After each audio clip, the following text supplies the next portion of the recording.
ప్రస్తుతం ఉన్నటువంటి ఇబ్బందికర పరిస్థితుల్లోంచి బయటపడాలి అంటే, నారా చంద్రబాబు నాయుడే ఆంధ్రప్రదేశ్ రాష్ట్రానికి మరొక 10 సంవత్సరాల పాటు ముఖ్యమంత్రిగా ఉండాలి. ఆయన యొక్క విజన్ ద్వారా ఆంధ్రప్రదేశ్ యొక్క ఇబ్బందికర పరిస్థితుల నుంచి బయటపడేయాలి. అప్పుడే ప్రజానీకం కాస్త ప్రశాంతంగా ముందుకెళ్ళగలుగుతారు అనేటువంటి ఒక కాన్సెప్ట్‌ని తెర మీద తీసుకొచ్చారు పవన్ కళ్యాణ్. ఏకంగా ఆయన అసెంబ్లీలోనే ఈ విషయం చెప్పారు.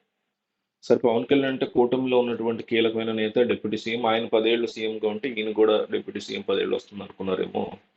ఆయన వ్యాఖ్యలు చేశారు. లేదు నిజంగా ప్రజల కోసం ఆయన ఉన్నటువంటి ప్రేమతో ఏదో రకంగా ఆయన అయితే వ్యాఖ్యలు చేశారు. దాని మీద జగన్మోహన్ రెడ్డి యొక్క స్పందన చాలా ఆసక్తికరంగా అనిపించింది.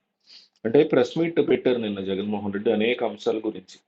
వైసీపీకి సంబంధించిన సోషల్ మీడియా యాక్టివిస్టుల మీద అక్రమ అరెస్టుల గురించి, వైసీపీకి సంబంధించిన ఎంపీలు, ఎమ్మెల్యేలు, మాజీ ఎంపీలు, ఎమ్మెల్యేలు, కొడాలి నాని లాంటి వాళ్ళు, నందిగం సురేష్ లాంటి వాళ్ళు, ఇంకొకళ్ళు, అట్లాగే రామ్ గోపాల్ వర్మ లాంటి వాళ్ళు వీళ్ళ మీద పెడుతున్నటువంటి అరెస్టుల గురించి వరుసగా మాట్లాడుతూ చెప్పుకుంటూ వచ్చినటువంటి జగన్మోహన్ రెడ్డి ఆఖరికి ఆయన మాట్లాడింది ఏంటంటే, అంటే వెళ్ళిపోతూ ఆయన తీసుకురాల టాపిక్ రిపోర్ట్ ఎవరో అడిగారు. పవన్ కళ్యాణ్ కొద్దిసేపటి క్రితం అంటే అప్పుడు కొద్దిసేపు అయింది. కొద్దిసేపటి క్రితం అసెంబ్లీలో అన్నారంటే, రానున్న 10 సంవత్సరాలు చంద్రబాబు నాయుడే సీఎంగా ఉండాలని నేను కోరుకుంటున్నాను.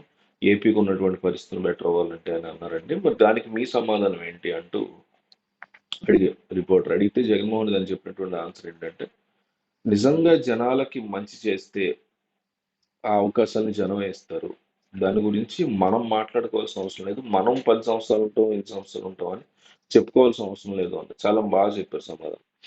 అంటే 10 సంవత్సరాలు ఉంటారా అని అడిగితే ఈయన ఏమనొచ్చు అంటే, ఎక్కడ ఉంటాడు ఇప్పటికే వ్యతిరేకత వచ్చేసింది కదా, 5 ఏళ్ళు కూడా కష్టమే జమిలీ వస్తే అనే మాట అనకుండా చాలా తెలివిగా 10 సంవత్సరాలు జనం గనక జనాలకు మంచి చేస్తే ఉంటారు అనే మాట అన్నారు.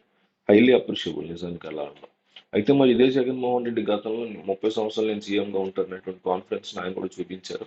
ఇక్కడైతే ఇండైరెక్ట్ గా పవన్ కళ్యాణ్ చూపించాడు, చంద్రబాబు అన్న మాట కాదు, అది కూడా 10 ఏళ్ళు. కానీ జగన్ అయితే 30 సంవత్సరాల పాటు తను మళ్ళీ సీఎంగా ఉంటాను అనేటువంటి మాట నేరుగా అనేసారు. అంటే ఎందువల్ల అనాల్సి వచ్చింది జగన్ ఆ మాట అప్పట్లో, ఈ 23 సీట్లకే టీడీపీ పరిమితం అవడం, అది వైసీపీలో ఎనలేని ఓవర్ కాన్ఫిడెన్స్ ఇచ్చింది. 175 సీట్లు 175 కొట్టేస్తాం అనడానికి కూడా గతంలో అంటే 5 ఏళ్ల క్రితం 23 సీట్లే ఇచ్చారు కదా టీడీపీకి. ఈసారి మహా అయితే ఎంత గట్టి కొట్టుకున్నా ఒక 60 ఇస్తారేమో, 70 ఇస్తారేమో, 88 కదా మ్యాజిక్ నెంబరు. సో మేము ఎట్టి పరిస్థితుల్లో గెలుస్తాం 130లో, మిగతా మిగిలిన 100లో అనే ఒక కాన్ఫిడెన్స్ లో అప్పటి నుంచి కూడా 170, 175 కావచ్చు, 30 సంవత్సరాలు నేను ఉంటాను. ఈ 23 అనే నెంబర్ని చాలా ఎక్కువగా చూశారు. కానీ అది అందులో మళ్ళీ సగం సగం అంటే 11.5, 11 సీట్లే ఇచ్చారు వైసీపీ. అంటే జనాలతో మనం ఎంత జాగ్రత్తగా ఉండాలనేది జగన్ గాని, కూటమి పెద్దలు గాని ఈ సందర్భంగా గుర్తుపెట్టుకోవాలి.